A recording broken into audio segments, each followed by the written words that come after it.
Welcome. Today my video lecture is on BBA 4th semester complementary course paper Management Science. The Management Science paper has been broadly classified into 5 chapters. It deals with the first chapter Management Science, second one Linear Programming Model, third one Network Analysis, fourth one Decision Theory, and last one Transportation Model.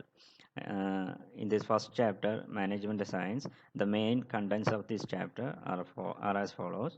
First one, meaning, definitions, features of OR or operation research, their models, their applications, phases, techniques, and the last one, limitations of operation research.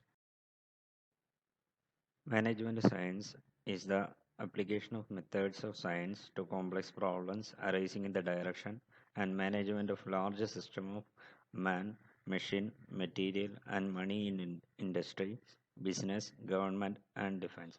The distinctive approach is to develop a scientific model of the system, incorporating measurements of factors such as chance and risk, with which to predict and compare the outcomes of the alternative decisions, strategies, and control.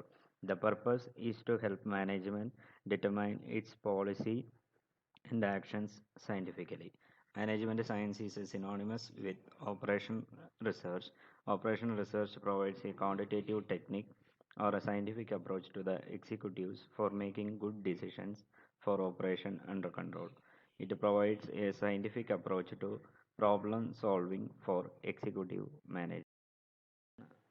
Definitions of operational research. It is not possible to give a uniformly acceptable definitions of operation research. However, few definitions which are commonly used and widely accepted are given below. According to C.W. Churchman, operation research is the application of scientific methods, techniques, and tools to problem solving the operation of a system so as to provide those in control of the system with optimum solution to the problem.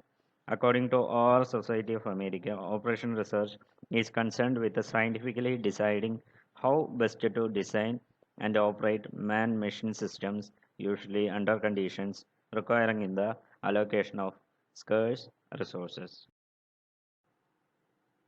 Then, features of OR or operation research. From the various definitions of OR, the important features or characteristics of operation research can be listed as below. First one, system orientation. This means that any action or activity has same effect on that other part of the organization. The optimal result of one part of a system may not be the optimum for some other part. Therefore, to evaluate any decision, one must identify all possible interactions and determine their impact on the organization as a whole. Second one, interdisciplinary team approach. Operation research is interdisciplinary in nature and is performed by a team of scientists whose individual members have been drawn from different scientific and engineering disciplines. Managerial problems have economic, physical, psychological, biological, sociological, and engineering aspects. This requires a number of people which expertise in the areas of mathematics, statistics, engineering, economics, management, computer science, and so on. So our team brings the latest scientific know-how to analyze the problem and helps in providing better result. Third one, scientific approach. Operation research uses the scientific methods to solve the problems. Operation research is a formalized process of reasoning. Under operation research, the problem is to be analyzed and defined clearly. Observations are made under different conditions to study the behavior of the system. On the basis of these observations, a hypothesis describing how the various factors involved are believed to interact and the best solution to the problem is formulated. To test the hypothesis experiment that is designed and executed, observations are made and measurements are recorded. Finally, result of the experiments are studied and the hypothesis is accepted or rejected. So, operation research is the use of scientific method to solve the problem under study. Fourth feature is decision making. Operation research increases the effectiveness of a management decisions. Management is most of the time making decisions. Decision making is a systematic process and consists of the following steps: diagnose the problem and establish the criterion. The criterion may be the maximization of profit, utility, and minimization of cost, etc. Select the alternative course of action for consideration. Determine the model to be used and values of the parameters. Evaluation of various alternatives. Selecting the best and the optimum alternative. Operation research is thus decision science which helps management to make better decisions. Fifth feature is use of computer. Operation research often requires a computer to solve the complex mathematical model or to perform a large number of computations that are involved. Use of a digital computer has become an integral part of the operation research approach to decision making. The next feature is objectives. It means that operation research always attempts to find the best and optimal solution to the problem. For this purpose, objectives of the organization are defined and analyzed. These objectives are then used as the basis to compare the alternative course of. Next feature is quantitative solution. Operation research provides the managers with a quantitative basis for decision making. Operation research attempts to provide a systematic and rational approach for quantitative solution to the various managerial problems. And last feature is human factors. In deriving quantitative solution, we do not consider human factors, which doubtlessly play a great role in the problems. So, the study of the operation research is incomplete without a study of human factors. Operation research models. A model is a general term denoting any idealized representation or abstraction of a real life system or situation. The objective of the model is not to identify all aspects of the situation, but to identify significant factors and their interrelationship. A model can be helpful in decision making as it provides a simplified description of complexities and uncertainties of a problem in hand in logical structure. A major advantage of modeling is that it permits the decision maker to examine the behavior of a system without interfering with as going operations. A broad classification of operation research model is given below. First model is physical models. These models include all forms of diagrams, drawing graphs, and chart, most of which are designed to deal with a specific type of problems by presenting significant factors and interrelationship in pictorial term. Physical models are able to indicate a problem in a manner that facilitates analysis. For example, a bar chart can be used effectively as a summary of presentation of a company's monthly production forecast. These models are easy to observe, build, and describe, but cannot be manipulated and used for prediction. There are two types of physical models: iconic models and analog models. Iconic models. An icon is an image or likeness of an object or system it represents. An iconic model, the least abstract physical replica of a system, is usually based on a smaller scale than original. For instance, Indian Airlines as well as Air India use flight simulators to train their pilots and members of the crew. These flight simulators are iconic models of different types of aircraft, and the trainee really feels as if he is piloting the actual aircraft. Thus, an iconic model has all the operating features of the real system. These models can simulate the actual performance of a product, thereby availing the tremendous expense of designing full scale experimental models. Second physical model is analog model. Analog models are closely associated with iconic models. However, they are not replicas of problem situation. Rather, they are small physical systems that have similar characteristics and work like an object or system it represents. Example: children's toys model of rail, roads, etc. whereas the actual objects are complex and might not allow direct handling or manipulation. The objective of constructing these models is to understand by analogy. Second operational research model is that mathematical model or symbolic model.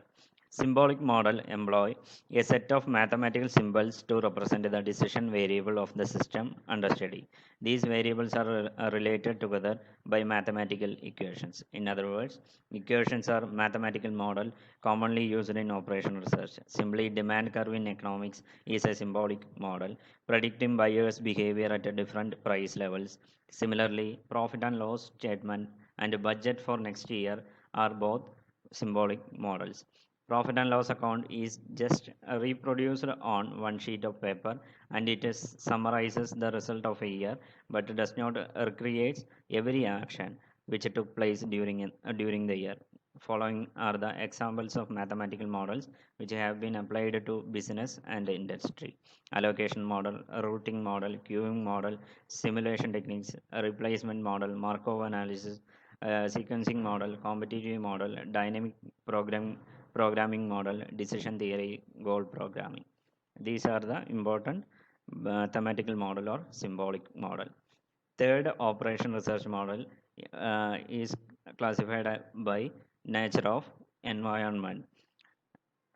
These are classified into two models: deterministic model and probabilistic model. Deterministic model in the is that model everything is defined and the results are certain. Certainty is the state of nature assumed in these models. For any given input variable there shall be some same output variable. Example, in EOQ model, economic order quantity models, one can easily determine economic load size. One can apply sensitivity analysis where change of one variable shall cause certain changes in the outcome. Second, by nature of an environment model is probabilistic model. In case of risk and uncertainty, the input and output variables take the form of probability distribution. In fact, such models are semi-closed models and reveals the probability of occurrence of an event. In fact, they reveal the complexity of the real world and uncertainty prevailing in it. Example, in a game theory, where saddle points or equilibrium points of the player does not exist, we apply probabilistic model. Similar kind of model can be applied in inventory control. Fourth classification of operation research model is the by the extent of generality. Uh, these are classified into two: general model and a specific model. General model is one which does not apply one situation only, rather it has got general applications. For example, linear programming model is known as general model since it can be used for product mix, production scheduling, marketing, transportation, assignment problem, etc. Second model is specific model. Specific model is applicable under specific condition only. Example, sales response curve or equation as a function of advertising is applicable in the marketing function alone.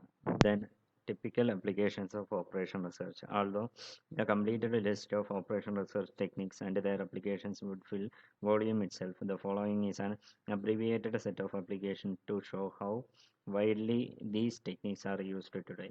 Their applications in various areas are broadly classified into 9 heads. In first one, accounting areas, the major areas included is cash flow and fund flow planning, credit policy analysis, planning of delinked account strategy.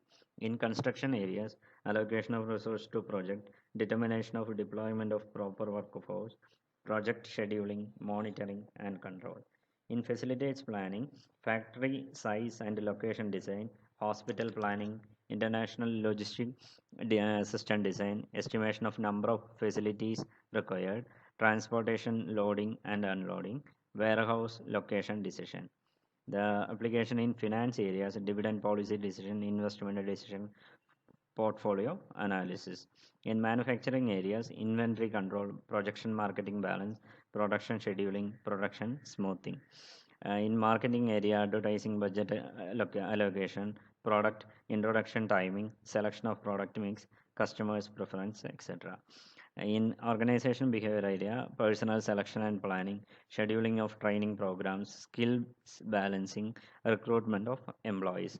In purchasing areas, material transfers, optimal buying, optimal reordering. In research and development area, control of research and development projects, product introducing planning. These are the major areas, major areas or applications of operation research. A similar list can be prepared for any major field of human endeavor. Military activities alone would cover an entire book. Phases and a process of operation research study or methodology of operation research. It provides managers with a quantitative basis for decision making. Operation research enhances a manager's ability to make long range plans and to solve the everyday problems of running a concern. Operation research is a logical and a systematic approach to provide a rational basis for decision making. Scientific methodology of operation research involves following steps. First one, observe the problem environment.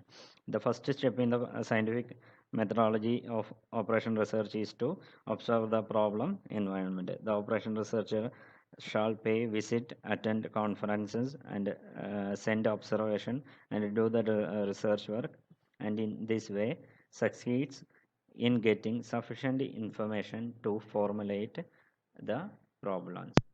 Second phase is that analyze and defining the problem. The operation researcher would define the problem by its type and the form of its solution. As a result, he would determine which factor were relevant to the solution and could isolate those under the control of management. Suppose a manager notices that a reduction in sales volume is causing fall in the profit of the current year. The operations researcher has been asked to analyze the problem. Now, the operation researcher analyzes companies' products, prices, and promotions. He discovers that promotion is the problem area. He must investigate the various variables responsible for reduced sales. The culprit could be the amount of money spent, the media used, advertising theme, the timings, or a combination of any of these.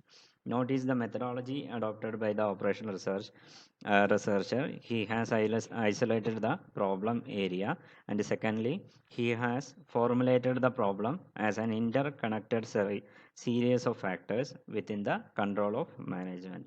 He will also provide the cost benefit analysis, which will help the management to decide whether to proceed or not. Third phase is that developing a model. Once the project is approved by the management, the next step will be to construct a model which represents situation and study. Operation researcher can construct the model to show the relations and interrelations between action and a reaction, or between a cause and effect. Operation researcher's task is to produce a model which enables him to forecast the effect of factors crucial to the solution of given problem. The proposed model may be field tested and modified in order to work under stated environmental constraints. A model may also be modified if the management is not satisfied with the answer that it gives. The fourth phase is that collecting data required by the model. Garbage in and garbage out is famous saying, no model will work appropriately if data is not appropriate. Such information can come from well kept records from experiments or even from hunches based on experience. The data collection can clearly affect the model's output significantly. Operation researcher should not assume that he has solved the problem once he has defined his objective and defined the model. The required data collection takes time to prepare if data collection errors are to be reduced. The fifth phase is that coming up with a solution. Once the operation researcher has collected and prepared data inputs, then he can solve the model. Under the conditions represented by the model, the solution provides an answer to the problem on which operation researcher is working. Usually, operation researcher takes simplified assumptions and solutions generally will work only under those simplified assumptions.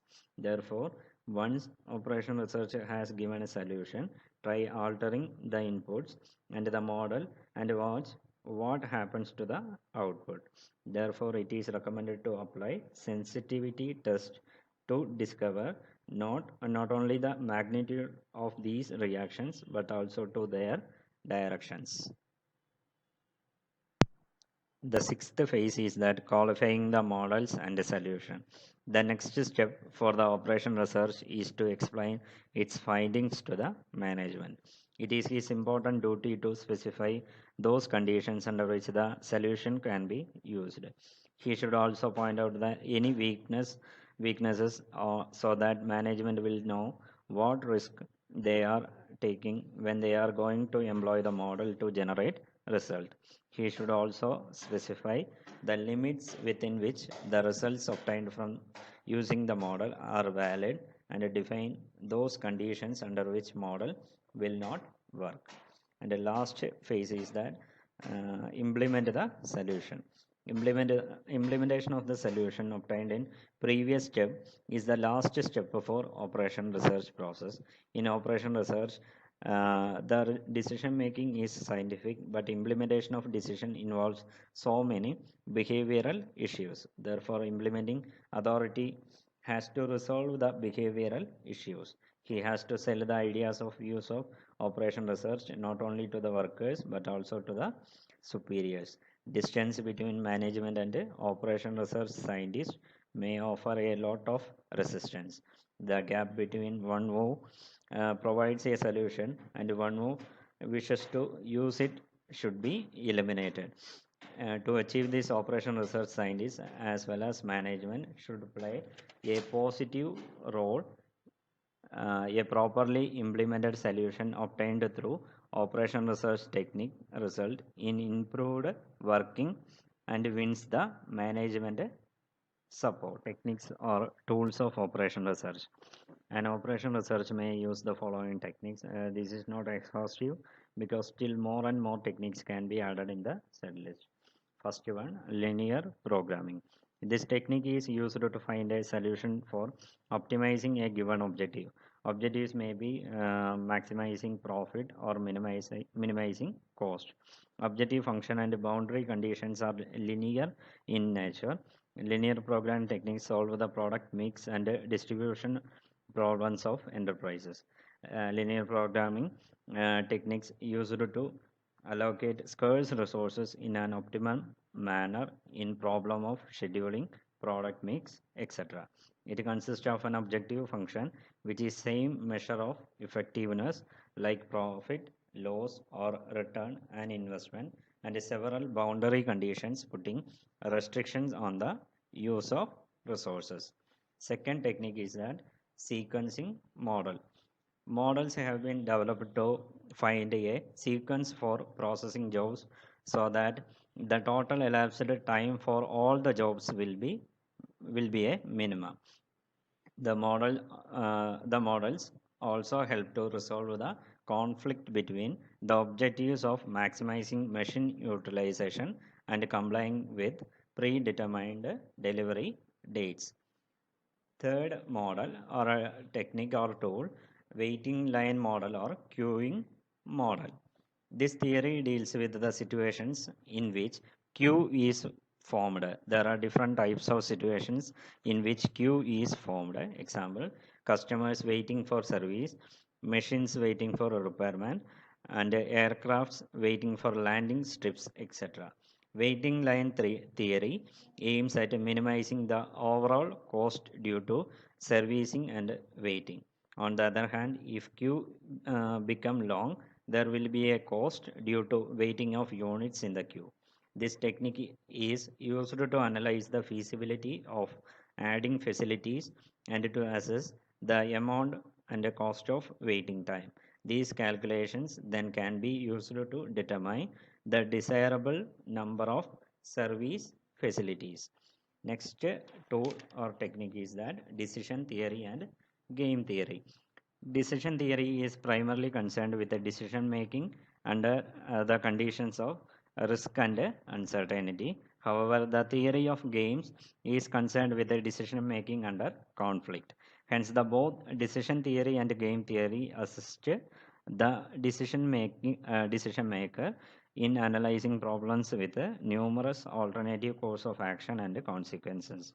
The decision maker is to identify the best course of action on the basis of above techniques. The game theory assists the decision maker to have the knowledge of course of action available to his opponent.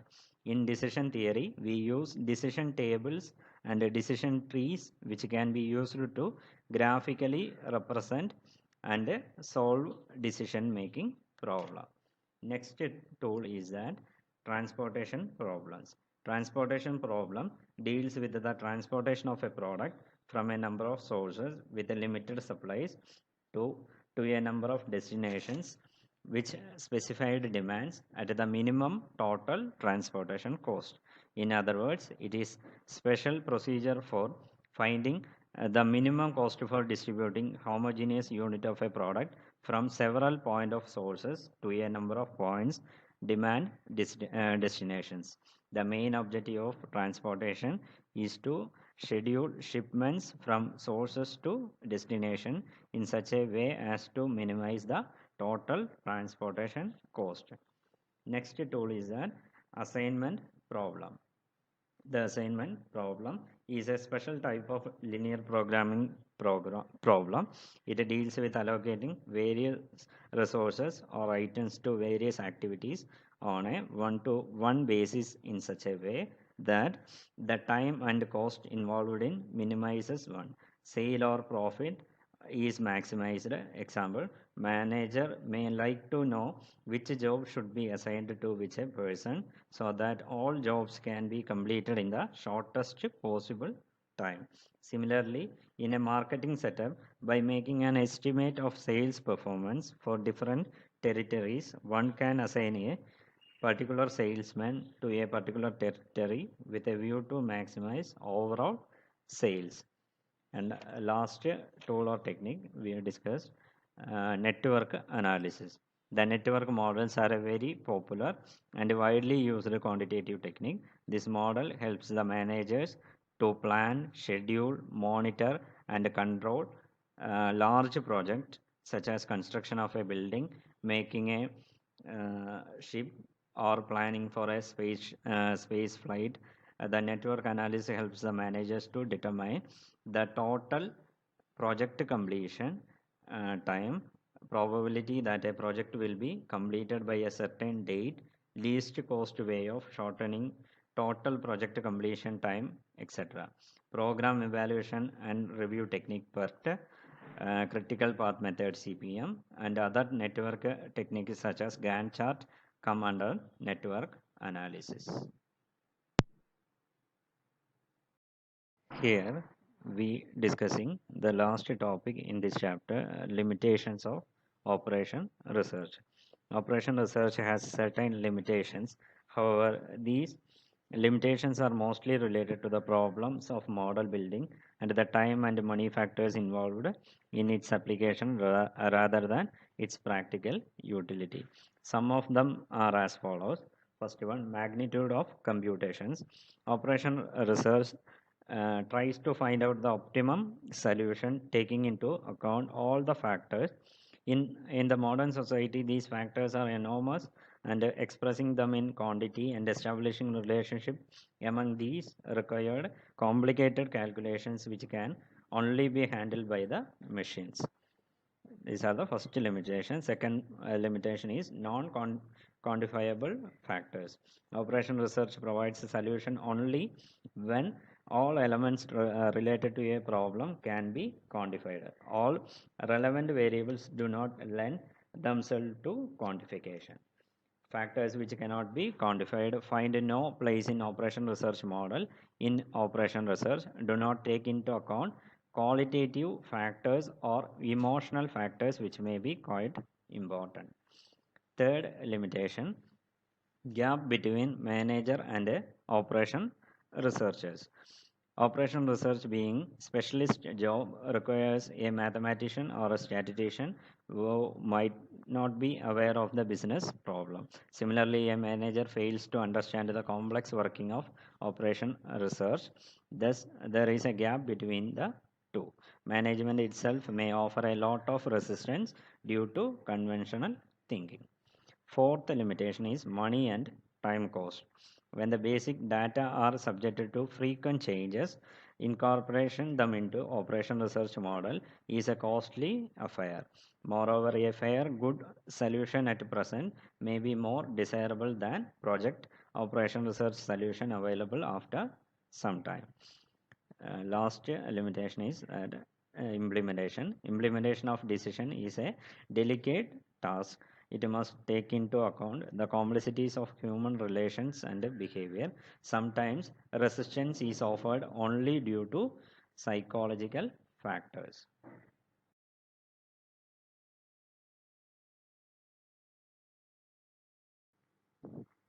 Welcome. Here we continuing the second chapter of management science. The main content of this chapter, linear programming problem, are as follows: meaning and definition, basic requirements, basic assumptions, applications, formulation of linear programming problem, graphical method of solving linear programming problem, merits and limitations. Linear programming is a mathematical technique. This technique is applied for choosing the best alternative from a set of feasible alternatives. In LPP, that means a linear programming problem, objective functions as well as restrictions or constraints can be expressed as linear mathematical functions. This linear programming program technique is designed to help managers in planning, decision making, and to allocate the resources. The management always tries to make the most effective use of organizational resources. Resources include machinery, labor, money, time, warehouse, space, and raw materials. These resources may be used to produce products, example machinery, furniture, food, or clothing, etc. Similarly, resources may be used to produce services such as schedules for shipping, advertisement policies, and investment decisions, etc. Then, definitions of linear programming. We have already said that linear programming is designed to help managers in planning and decision making. As a technique of decision making, it has demonstrated its value in different areas such as production, finance, marketing, research, and personal assignments. Determination of optimal product mix, transportation schedules, planned location mission assignment, portfolio selection, and allocation of labor, etc., are few types of problems that can be solved by linear programming. According to Kohler, a method of planning and operation involved in the construction of a model of a real situation containing the following elements. First one, variable representing available choices, and second one, mathematical expressions. This can be classified into three categories: relating the variables to the controlling conditions and reflecting the criteria to be used in measuring the benefits derivable from each of the several possible plans, and third one, establishing the objective. The method may be so devised as to ensure the selection of the best of large number of alternatives. According to Samuelson and Slow defines linear programming as the analysis of problem in which a linear function of a number of variables is to be maximized or minimized when these variables are subjected to number of restraints in the form of linear inequalities. Then, basic requirements of linear programming problem. Linear programming has been applied extensively in the past to military, industrial, finance, financial, marketing, accounting, and agricultural problems. Though these applications are diverse, all linear programming problems have four properties in common. First one, objective of an linear programming. There must be an objective the firm wants to achieve. The major objective of a manufacturer is to maximize profit. Whenever the term profit is used in the context of linear programming, it actually refers to contribution. In certain organization, the objective might be to minimize the cost. In any event, this objective must be clearly stated and mathematically defined. The next property or requirements of linear programming is that alternative course of action. There must be alternative course of action, one of which will achieve the objective. For example, if a company produces three different products, management may use linear programming to decide how to allocate among them its limited resources. If there were no alternative to select from, we would not need linear programming. Third requirement is that resources must be in limited supply. There are certain restrictions or limits to our resources. For example, how many units of each product to manufacture is restricted by available manpower and machinery. Financial portfolio is limited by the amount of money available to be spent or invested. We want, therefore, to maximize or minimize a quantity subject to limited resources or constraints. The last one, last requirement or properties of linear programming is that objective to be mathematically expressed. We must be able to express the firm's objective and its limitations as mathematical equations or inequalities. These equations must be linear. These linear mathematical relationships just mean that all terms used in the objective function and constraints are of the first degree.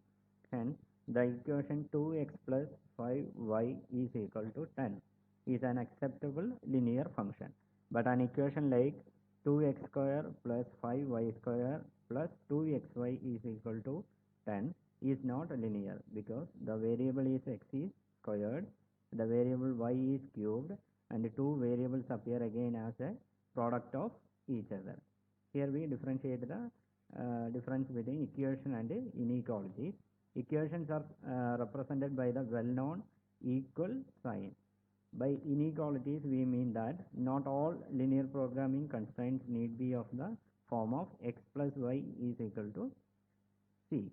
In most linear programming problems, we see inequalities in the form of a plus b less than or equal to c or a plus b more than or equal to c.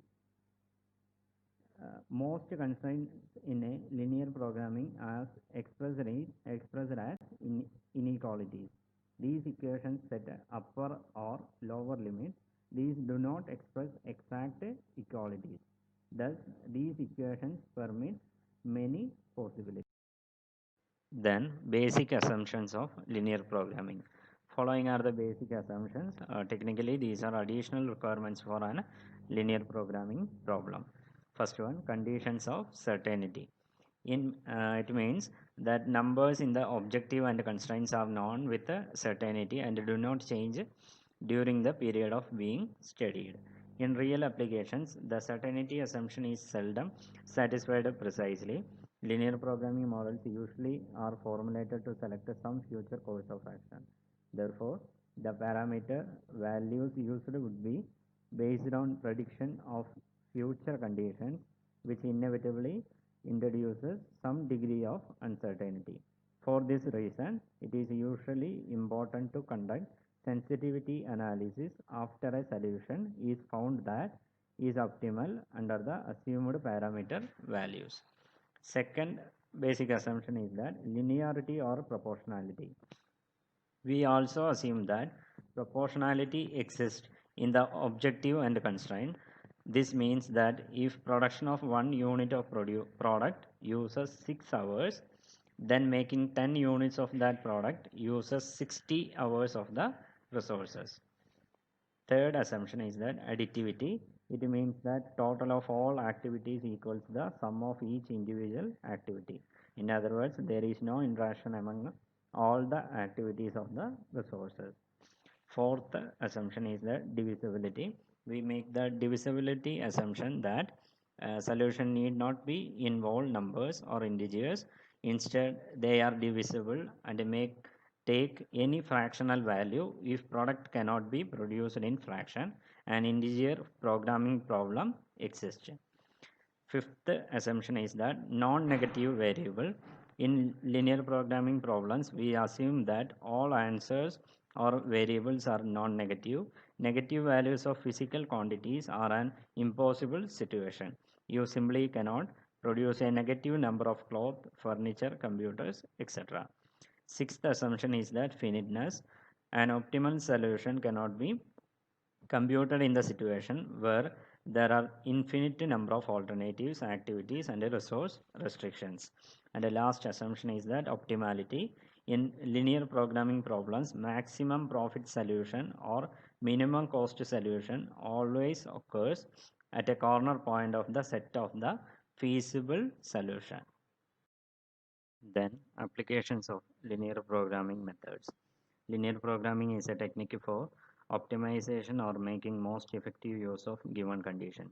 During the last 40 years of years application of the technique, in a number of areas have been developed.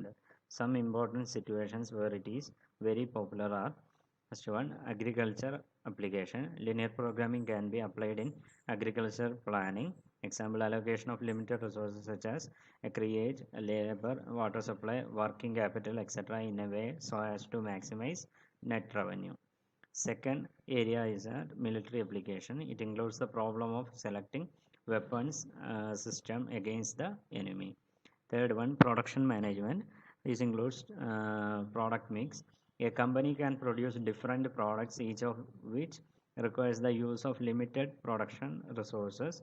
The management wants to determine the quantity of each product to be produced, knowing the managerial contribution and the amount of resources to be used. In this case, the objective function may be maximization of the total profit or minimization of laws subject to the certain constraints.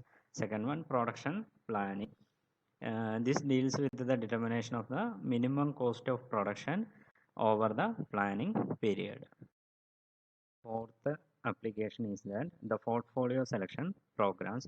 This involves the selection of specific investment activity among the several activity. The objective function is to find the allocation which maximizes the expected return.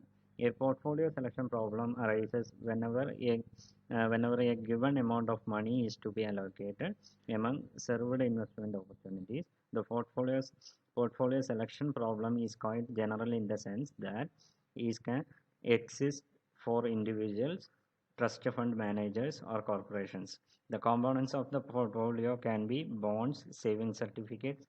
Portfolio selection problem, like other allocation problems, can be formulated mathematically at different levels and solved by linear programming problem.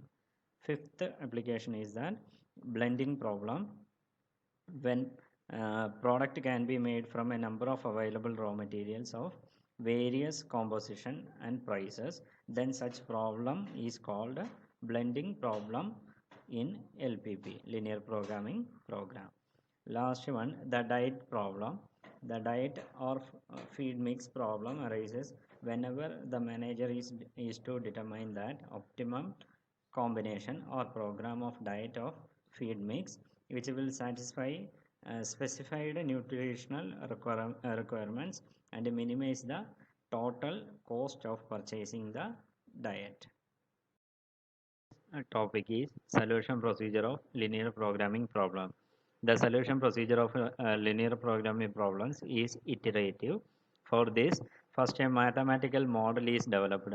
The mathematical model serves as a basis for initial solution and is improved step by step till an optimal solution is obtained.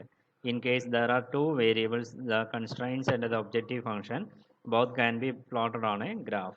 To determine its solution, after plotting the objective function, isoprofit or isocost lines are drawn and the farthest point of the feasible region which optimizes, maximizes, or minimizes the effectiveness in the given situation is identified. In case there are more than two variables, simplex method is adopted to determine the solution. Three stages of the solution are: first one, feasible solution. Any set of variables x1, x2, and xn satisfying the system of constraints is called a solution of the system of equation. Any solution which also satisfies the non-negativity restriction is called a feasible solution. The second stages of solution is basic feasible solution. Any feasible solution for which the vectors a1i, a2i, then goes to ami associated with the non-zero variables and xi are linearly independent is called a basic feasible solution. The third stages of solution is optimal solution. For any linear programming problem, at least one basic feasible solution must be optimal, provided the optimal solution exists. The optimal solution is obtained through a procedure of step-by-step improvement in the initial feasible solution, which is a basic also. Then, graphic method of solving linear programming problems. The steps of graphic method can be summarized as follows. First one, formulate the linear programming problem. Second step, each inequality in the constraints may be written as equality. Third step, plot the constraint lines considering them as equations. Fourth step, identify the feasible solution region. Feasible solution is a solution for which all the constraints are satisfied. Conversely, an infeasible solution is a solution for which at least one constraint is violated. Fifth step is locate the corner points of the feasible region. Next step, calculate the value of the objective function on the corner points. Seventh step, last step, choose the point where the objective function has optimal value. An optimal solution is a feasible solution that has the most favorable value of the objective function. The most favorable value is the largest value if the objective function is to be maximized, whereas it is the smallest value if the objective function is to be minimized. Then, merits of linear programming problem. Following are the merits of linear programming problem. First one, scientific approach. A linear programming problem helps in studying the information of an organization in such a way that it depicts clear picture of the problem. This scientific approach to the problem is as valuable and necessary as is the solution. Second merit, number of possible solution. Management problems are so tedious that it is very difficult to arrive at the best alternative solution. With the use of LPP technique, managers consider all possible solution to the problem. He makes sure that he is considering the best optimal solution with the help of linear programming problem. Third merit is cost benefit analysis. Linear programming problem helps the manager to plan and execute the policies of the top management in such a way that cost or penalties involved are minimum. Management always put restrictions under which the manager must operate, and LPP helps the manager to make maximum use of limited resources available with him. Fourth merit is flexibility. After the plans are prepared, it can be re-evaluated for changing conditions. Linear programming is one of the best technique to be used under the charging circumstances. Fifth merit is removing bottlenecks. LPP highlights the various bottlenecks in problem process. Example, when bottleneck occurs, some machines cannot meet demands while others remain ideal.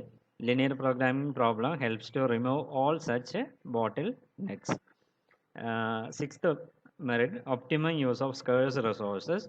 Other advantage of linear programming problem include optimum use productive factors by indicating the best use of existing facilities.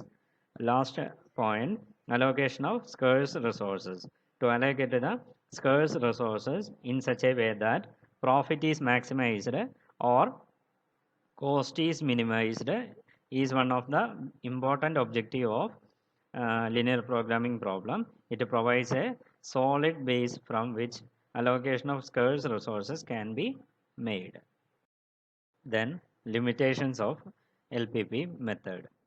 In spite of number of uses of linear programming in the various fields of the study, this method suffers from number of limitations. Some of these limitations can be stated as below. First one, divisibility of resources. We have assumed that linear programming models are based on a perfect divisibility of resources. It means all solution variables should have any value, but in certain situations, like in a product mix problem, it can be fractional units. Second limitation, linear relationship. One of the basic assumption of linear programming problem is the linear relationship between variables. But in actual practice, many objective functions and constraints can be expressed linearly. In case the relationship is non-linear, the solution obtained by LPP cannot be taken as correct. Fourth limitation, certainty. In LPP, coefficients of the objective function and the constraints equation must be known. These coefficients should not change during the period of study, but practically in real life situations, this is not possible. Fourth limitation, conflicting multiple goals. LPP also fails to give a solution if the management has conflicting multiple goals.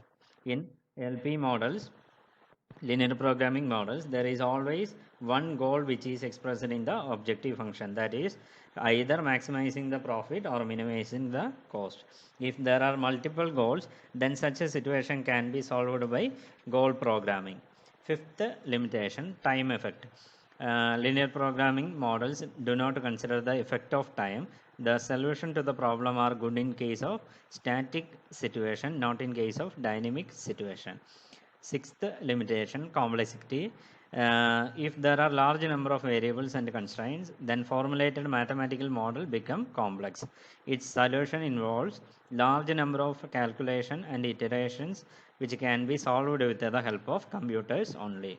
Seventh limitation, constant parameters. In case of linear programming problem, parameters involved in the models are always assumed to be constant, but actually in real situation they are not constant, or non. Next limitation, unused capacities. In case of linear programming problems, total resource usage resulting from the joint performance of the activities must equal the respective sum of these quantities. In some situation, it may not be true. For example, if byproduct is produced with the help of scrap material, then additional resource involved, and if byproduct is not produced, then it will remain unutilized. Such a situation may not be handled with linear programming problems. Next limitation, optimality. In linear programming problems, maximum profit solution or minimum cost solution always occur at a corner point of the set of the feasible solutions. But sometimes these points may not be obtained. That is why sometimes there are infeasible solutions. Similarly, an optimum solution cannot be obtained in the situation where there are infinite number of alternative activities and resource restrictions. Last point, limitation. Linear programming deals with a single objective, whereas in real life situation, we may come across more than one objective. In such a situation, we can apply integer programming. Here we are discussing all topics related to second chapter, linear programming. Uh, the third chapter, network analysis, is discussed in next video session. Thank you.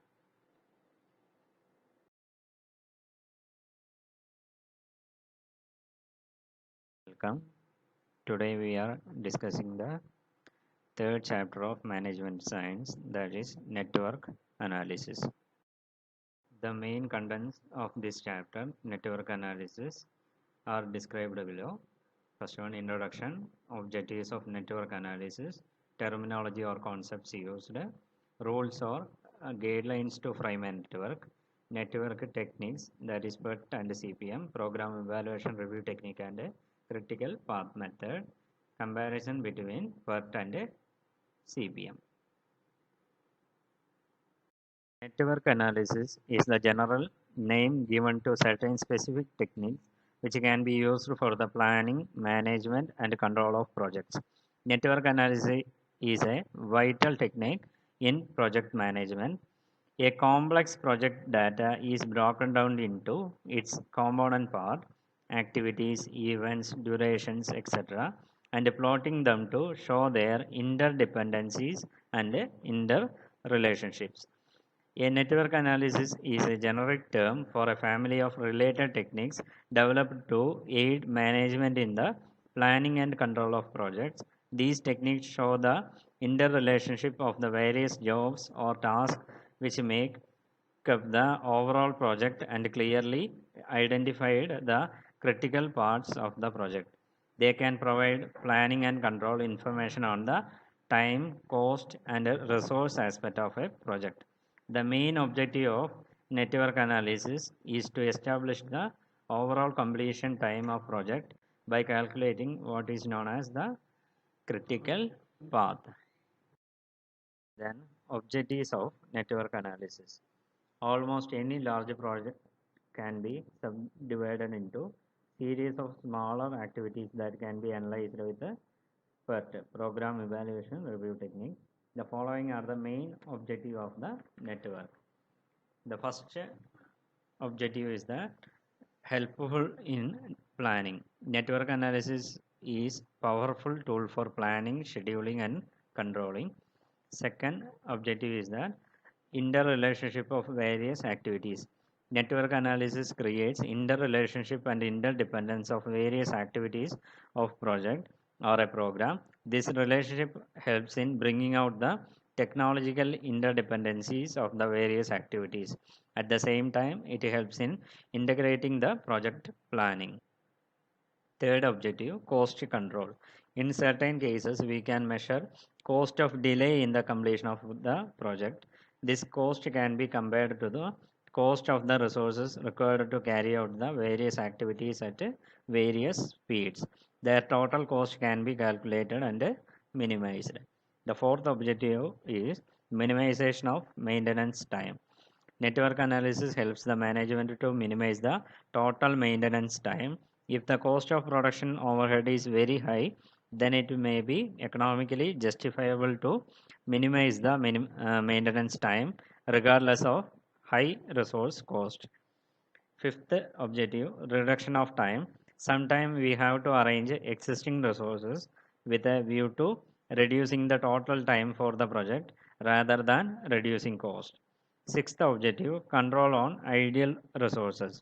Network analysis also helps to control the ideal resources. We should not allow large fluctuations in the use of limited resources.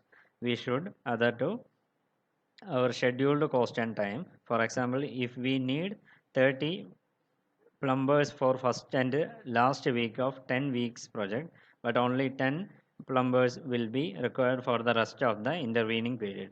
Then cost of having men ideal would have to be compared with the cost of hiring men on temporary basis.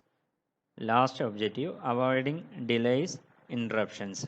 Network analysis develops discipline and systematic approach in planning, scheduling, etc. This is not the case in traditional methods. Network analysis helps the managers to avoid delays, interruptions in production and control large and complex projects. The next topic is terminology or concept used in network analysis. When a network is being constructed, certain conventions are followed to represent a project graphically, and it is essential that the relationship between activities and events are correctly depicted. The following definition must be understood clearly. The first terminology or concept is that activity. This is the task or job of work which takes time and resources. An activity is represented in a network by an arrow mark. The tail of an arrow represents the beginning and the head its completion. The length, shape, or position of the arrow is insignificant. The relationship between activity and event can be depicted as follows. Second terminology or concept is that event. An event represents an instant of time at which an activity of a project starts or finishes. In a network, an event is represented by a node, that is a circle. An event is a milestone which indicates the start and completion of the project but does not consume any time. The beginning of an activity is tail event and the finishing of an activity is head event. All events except the starting and completion of the whole project must have at least one activity entering and one activity leaving. If all the activities leading to node are finished, that node can be called an event. Third concept is predecessor activity. Activity that must be completed immediately prior to the start of another activity is called predecessor activity. Fourth concept, successor activity. Activity that cannot be started until one or more activities are completed but immediately succeed them is called successor activities. Next concept is concurrent activity. Activities which can be accomplished simultaneously are known as concurrent activities. It may be pointed out that an activity can be predecessor and successor to an event, or it may be concurrent with one or more of the other activities. The next concept is dummy activity, an activity which does not consume any resource but merely depicts the dependence of one activity on other is called dummy activity. This is an activity which does not consume time or resources but is merely used to show clear logical dependency between activities so as not to violate the rules for drawing networks. It is shown by a dotted arrow. Next concept is logic dummy. If a dummy activity is used to preserve the essential logic of network, it is called logic dummy. It is used if two parallel chains of an activity have any common event. Next concept is path and network. An unbroken chain of activity arrows connecting the initial event to some other event is called a path. A network is the graphical representation of logically and sequentially connected arrows and nodes representing activities and events of a project. It is a diagram depicting precedence relationship between different activities. The next topic is rules or guidelines to frame a network. A complete network should have only one point of entry, a start event, and only one point of exit, a finish event. Second rule, every activity must have one preceding or tail event and one succeeding or head event. An activity must not share the same tail event and the same head event with any other activity. Third point, no activity can start until its tail event is reached. Fourth rule, an event is not complete until all activities leading into it are complete. Loops, that is, a series of activities which lead back to the same event, are not allowed. Next point, all activities must contribute to the network's progression or be discarded as irrelevant. Those which do not are termed as danglers. Next point, network proceed from left to right. Eighth point, network are not drawn to scale. That is, the length of the arrow does not represent time elapsed. The ninth point, arrows need not be drawn in a horizontal plane, but unless it is totally unavoidable, they should proceed from left to right. Last point, if they are not already numbered, events or nodes should be progressively numbered from left to right. A complete network diagram should have one standpoint and one finish point. The flow of diagram should be from left to right. Arrows should not be crossed unless it is completely unavoidable.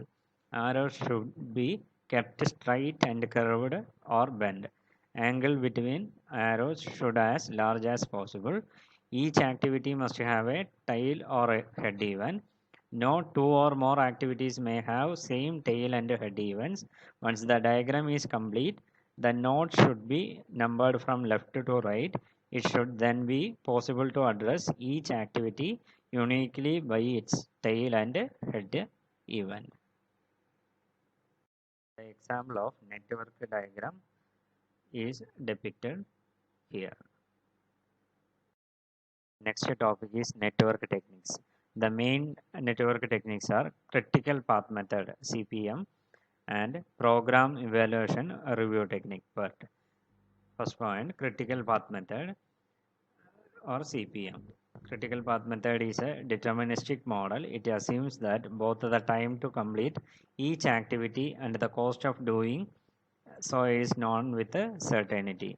This is known as CPM, critical path method, as it focuses directly on critical path and critical activities.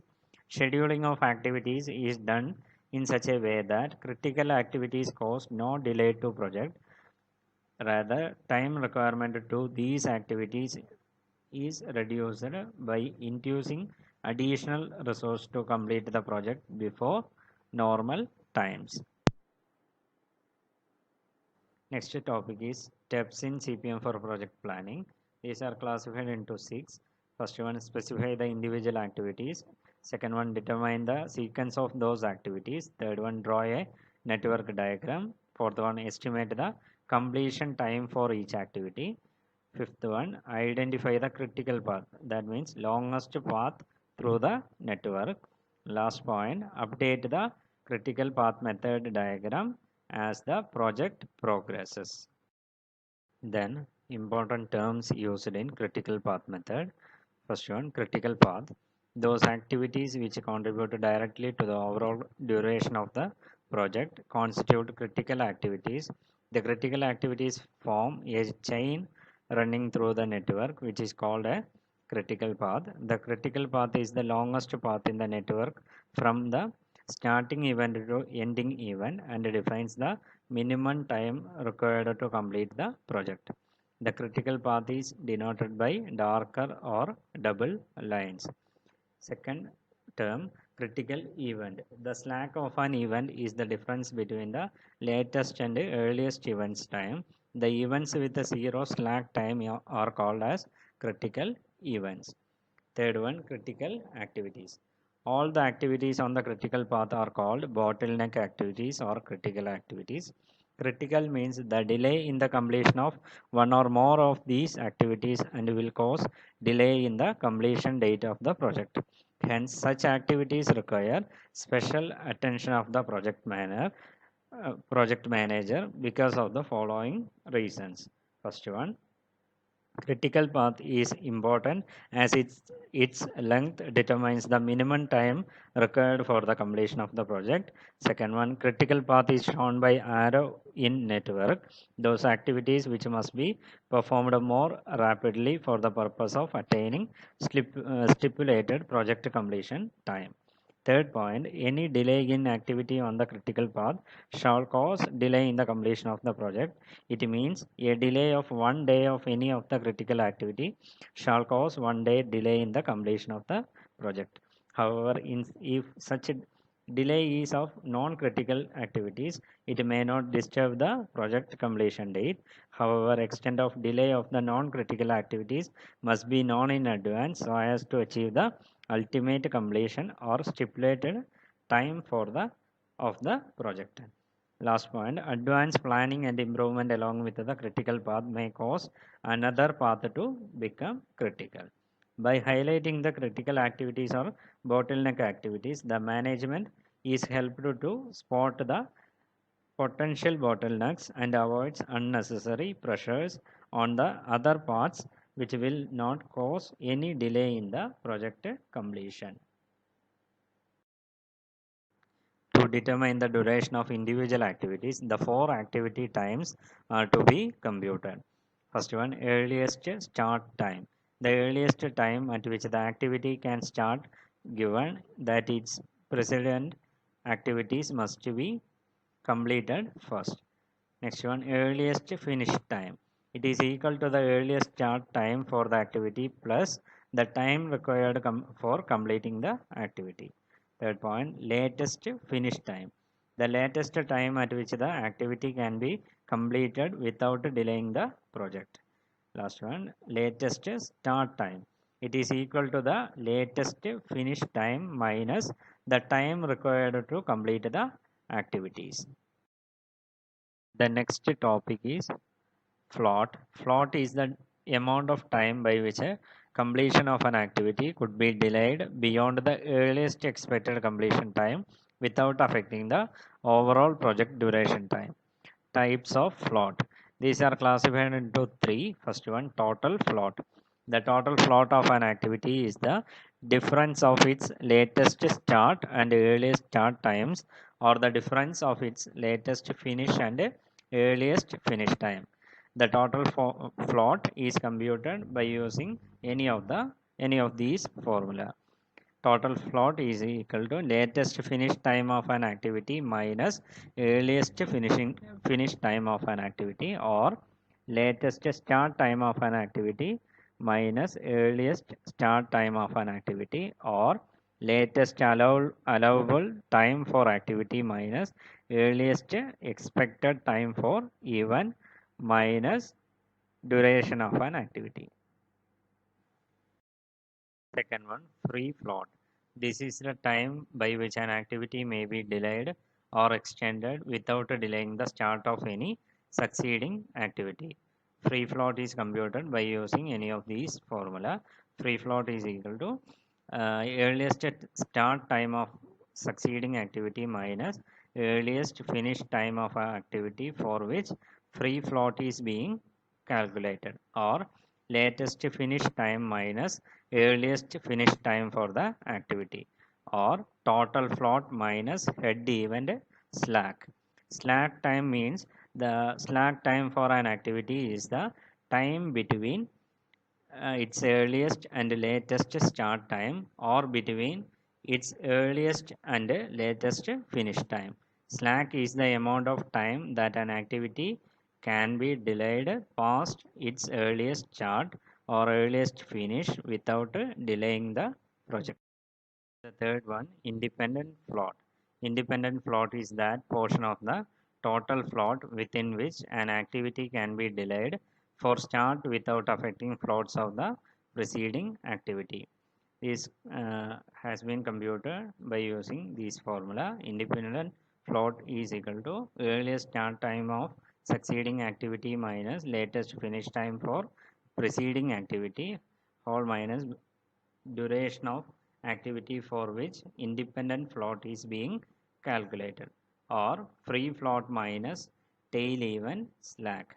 These three floats are broadly described in independent float less than or equal to free float less than or equal to total float. The next topic is computation of EST, earliest start time, LST, latest start time, EFT, earliest finish time, and LFT, latest finish time. These are described in two methods. First one, forward pass method. Second one, backward pass method. The forward pass method yields the earliest start time and earliest finish times for each activity, and indirectly earliest expected occurrence of each event. The computation begins from the start node and move to the end node. To accomplish this, the forward pass computations start with an assumed earliest occurrence time of 0 for the initial project event. E1 is equal to 0. Earliest start time for activity is the earliest event time of the tail end event. ESIJ is equal to EI. Earliest finish time of the activity is the earliest start time of the activity plus the duration of the activity. EFIJ is equal to ESIJ plus TIJ. Earliest occurrence time of the event J is the maximum of the earliest finish time of all the activities into that event. Example, E1 is equal to 0. So therefore, E2 is equal to E1 plus activity duration. The second method, backward pass method, describes the latest occurrence time, specifies the time by which all the activities entering into that event must be computed without delaying the total project. These are computed by reversing the method of calculation used for earliest event times. Latest finish time of an activity is equal to the latest event time J. LFIJ is equal to LJ.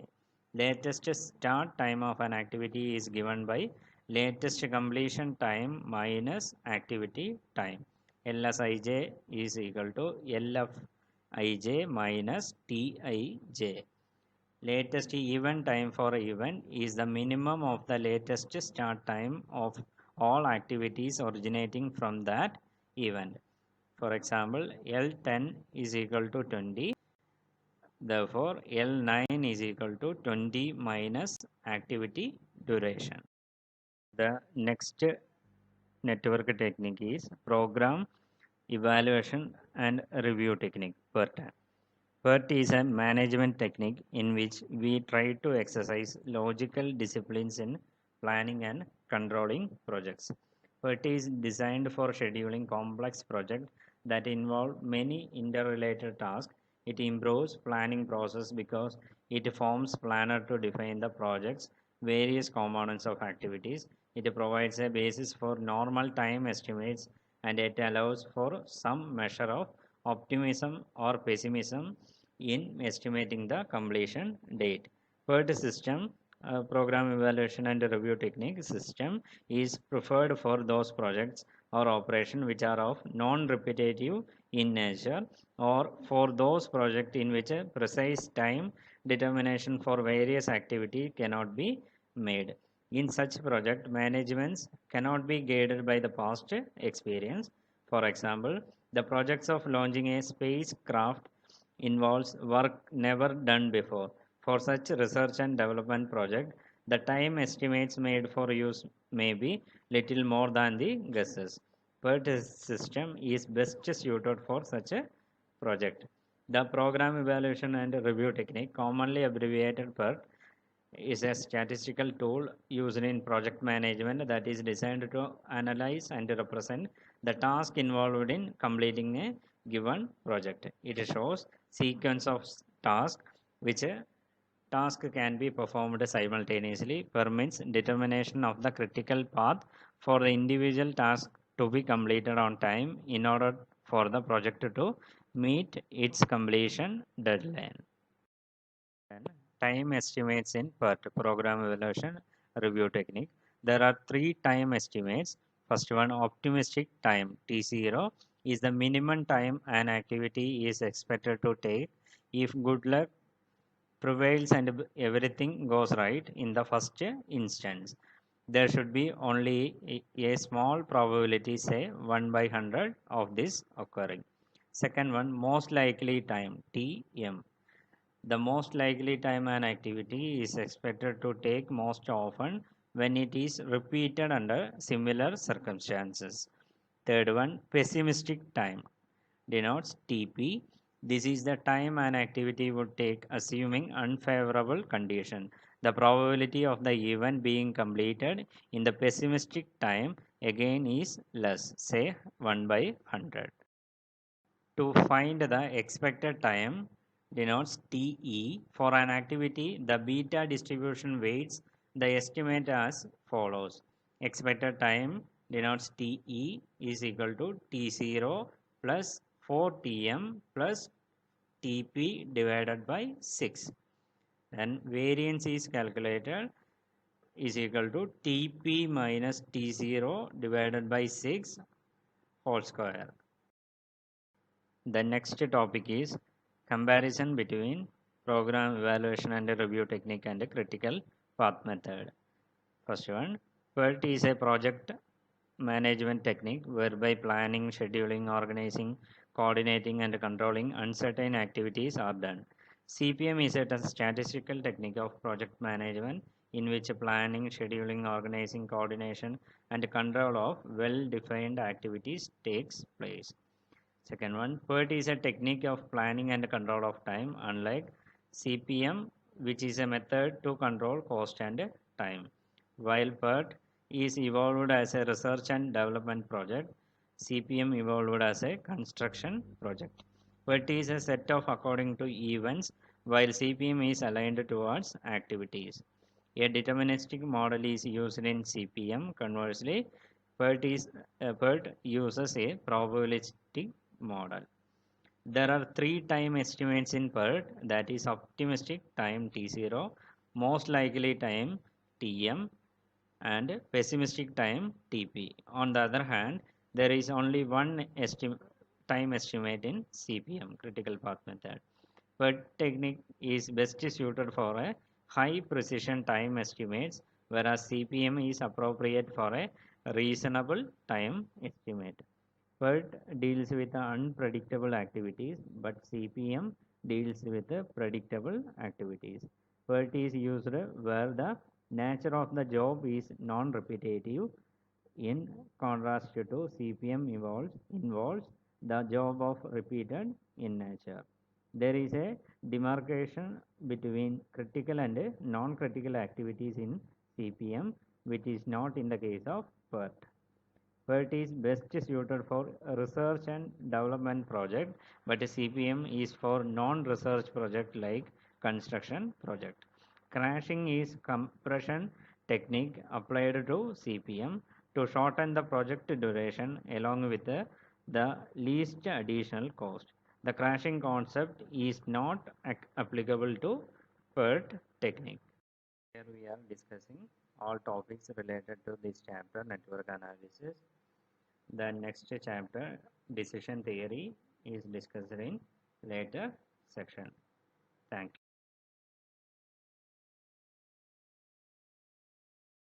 you. Welcome. Today we are continuing the fourth chapter of management science paper, that is decision theory. The main contents of this chapter, decision theory, are described below.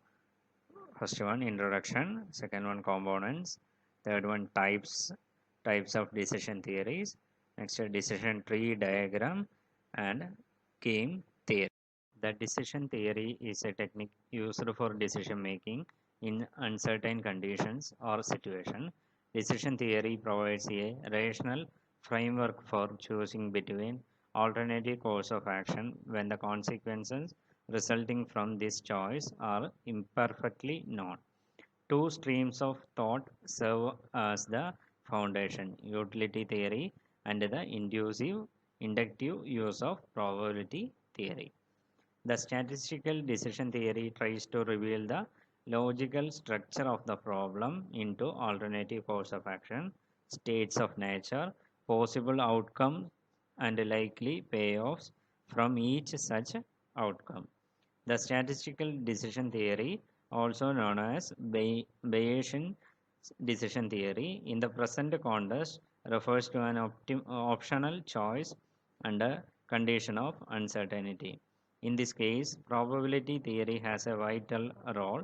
As such, this probability theory will be used more frequently in the decision-making theory under uncertainty and risk. Decision theory provides a framework within which we may explain how and why particular choices are made. For example, we decide to carry an umbrella when the chance of rain is sufficiently high, whereas we go without it when rain is unlikely. The next topic is components of decision theory. In each of these decision making problems, there are some common components, which are: first one, acts or course of action. There is finite number of decisions alternatives available to the decision maker at each point in time when a decision is made. The number and the type of such alternatives may depend upon the previous decisions. These alternatives are called course of action. Second one, events or state of nature. These are future conditions that are not under the control of decision maker. A state of nature may be the state of economy, a wealth condition, a political development, etc. Third one, outcomes. There is an outcome or consequence of the combination of each act with each possible state of nature. This outcome is also known as conditional value. The next point, payoff. It is the outcome resulting from each possible combination of alternatives and a state of nature. The payoff values is always conditional values because of unknown state of nature.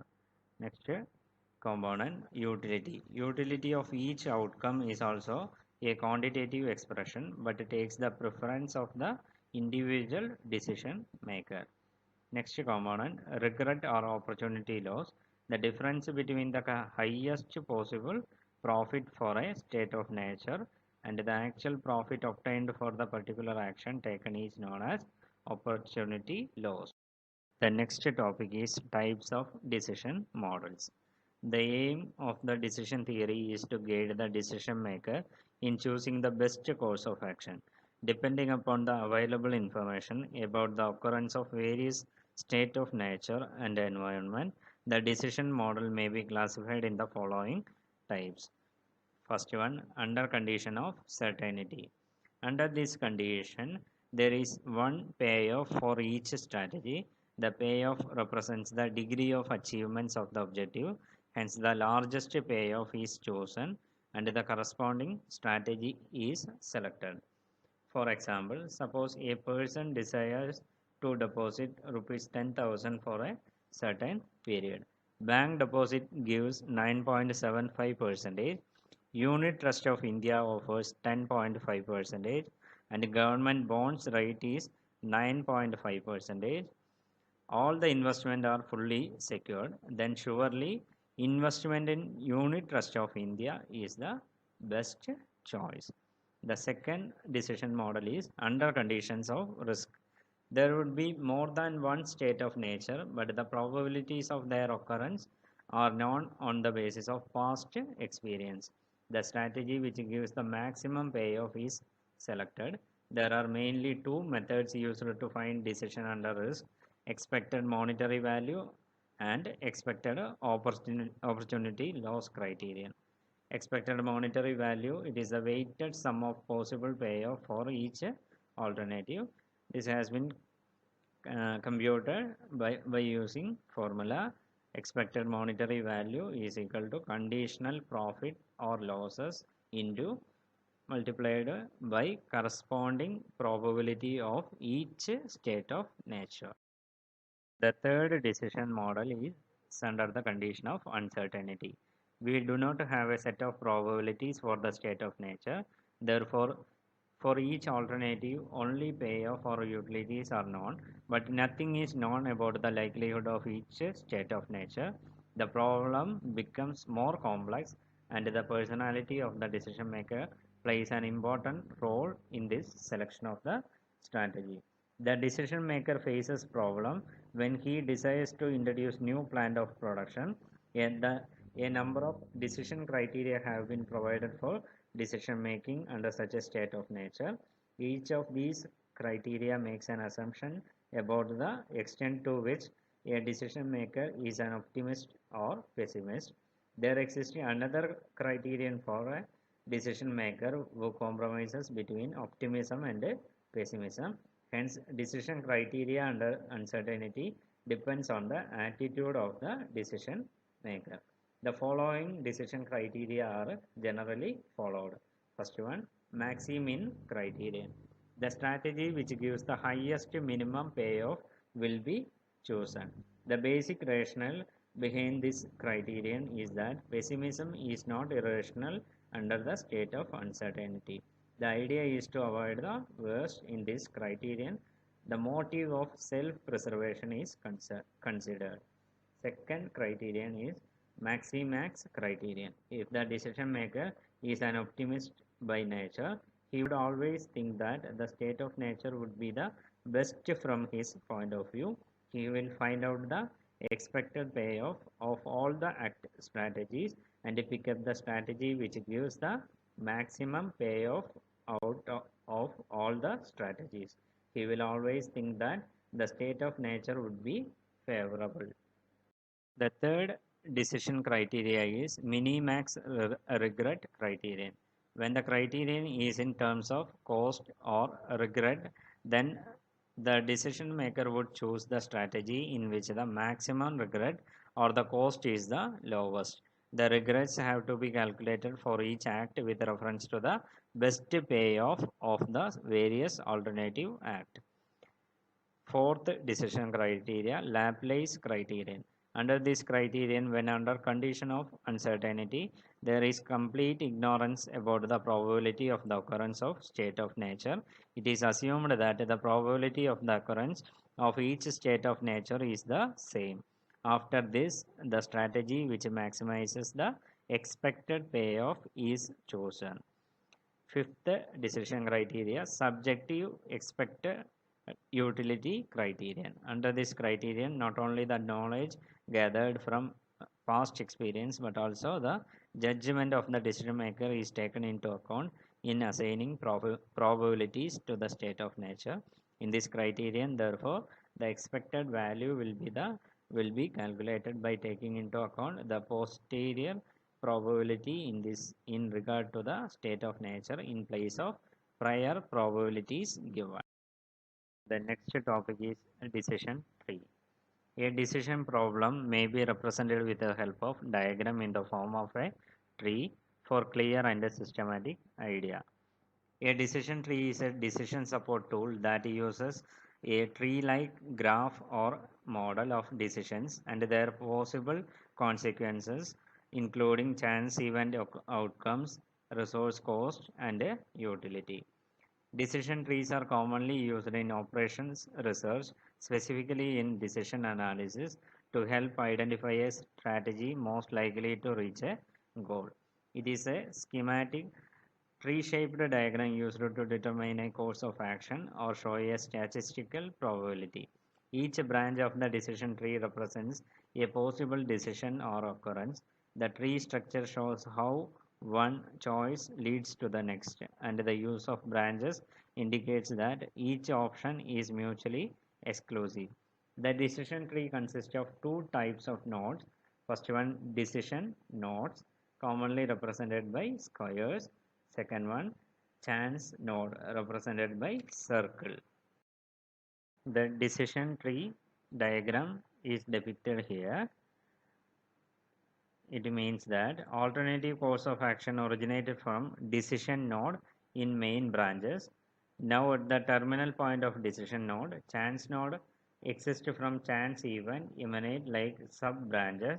Probability and outcomes are shown in along these sub branches. Each sub branch can form branch again so that we can build a tree like structure representing all possible outcomes. Next topic is game theory.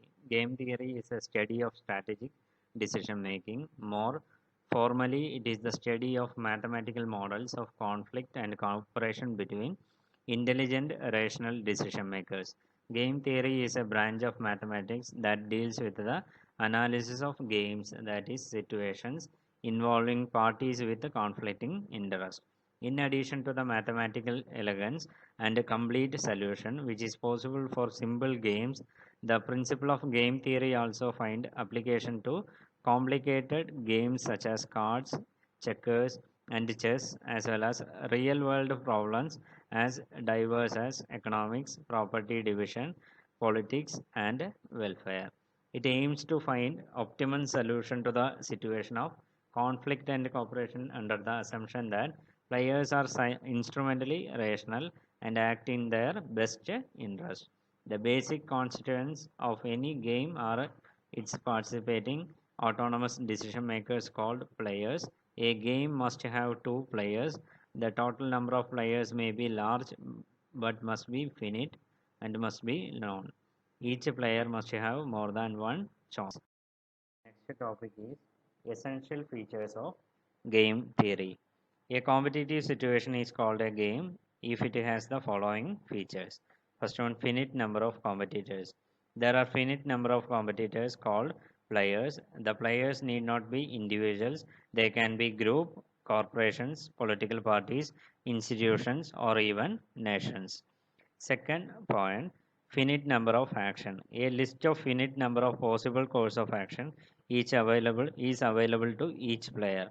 The list need not be the same for each player. Third feature, knowledge of alternatives. Each player has the knowledge of alternatives available to his opponent. Fourth feature, choice. Each player makes a choice. That is, the game is played. The choices are assumed to be made simultaneously so that no player knows his opponent's choice until he has decided his own course of action. Outcome or gain. The play is associated with an outcome known as gain. Here the loss is considered negative gain. The last feature, choice of opponent. The possible gain or loss of each player depends upon not only the choice made by him but also the choice made by his opponent. Types of problems in game theory. These are classified into two. First one, games with pure strategies or two-person zero-sum game with a saddle point or two-person zero-sum with a pure strategy. In case of pure strategy, the maximizing player arrives at his optimal strategy on the basis of maximum criterion. The game is solved when maximum value equals minimax value. Second type is that games with mixed strategies. All game problems where saddle point does not exist are taken as mixed strategy problem where raw minima is not equal to column maxima. Then different methods are used to solve the different types of problems. Both players will use different strategies with certain probabilities to optimize. For the solution of games with mixed strategies, any of the following methods can be applied. First one, odds method. Second one, dominance method. Third one, sub games method. Fourth one, equal gains method. Fifth one, linear programming method, graphic solution. Sixth one, algebraic method. Seventh one, linear programming method or simplex method. Iterative method. We are discussing all topics related to decision theory and game theory. The next chapter, transportation problem, is discussed in next section. Thank you.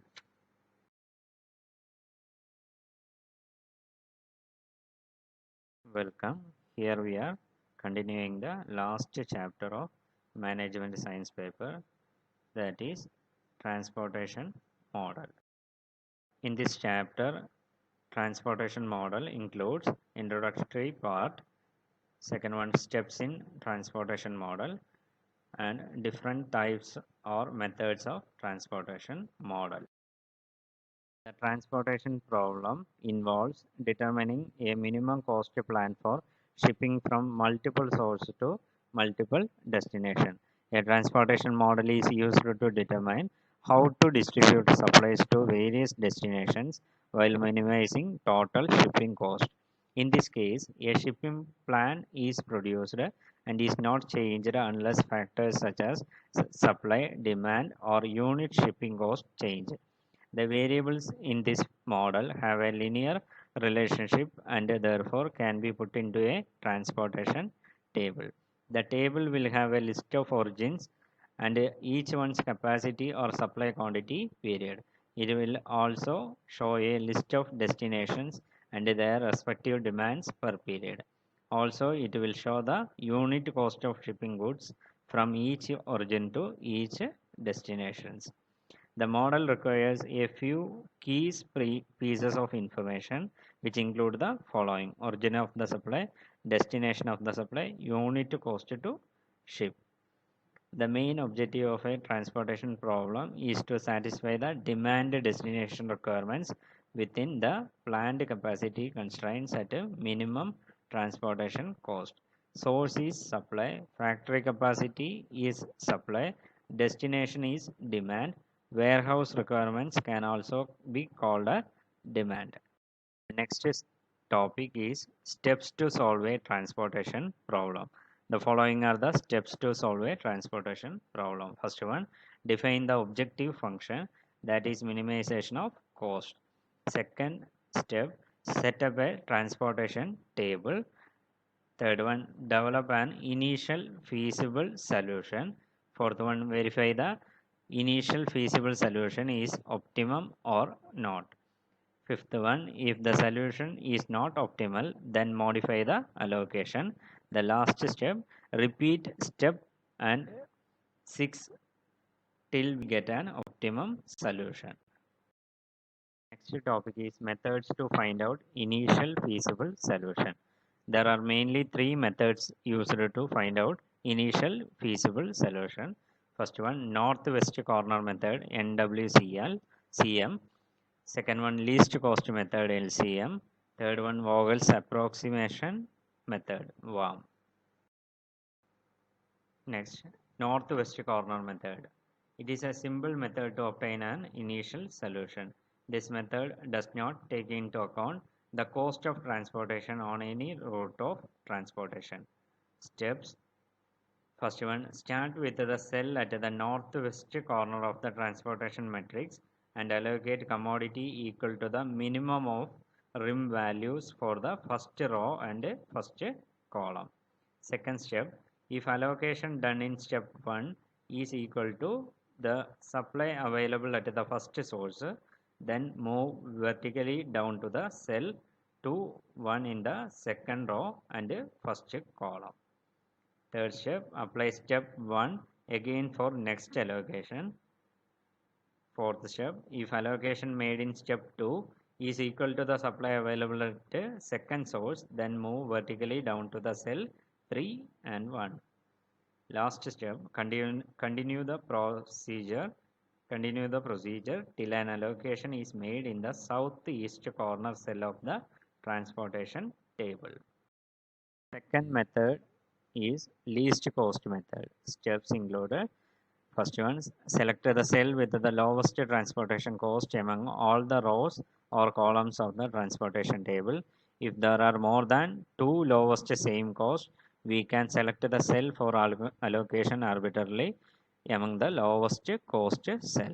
Assign maximum units in the lowest cost cell. Then we can exhaust either a row total or a column on the basis of allocation. Eliminate that column or row. Fourth step, consider the reduced matrix table and select another lowest cost cell, then allocate the maximum units in that cell. On the basis of that, we can exhaust either a row or column. Last step, continue the process till all the available quantities are exhausted.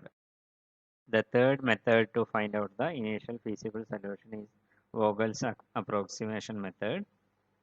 Vogel's method is based on the concept of opportunity cost. Opportunity cost is the cost incurred for foregone opportunities or penalties.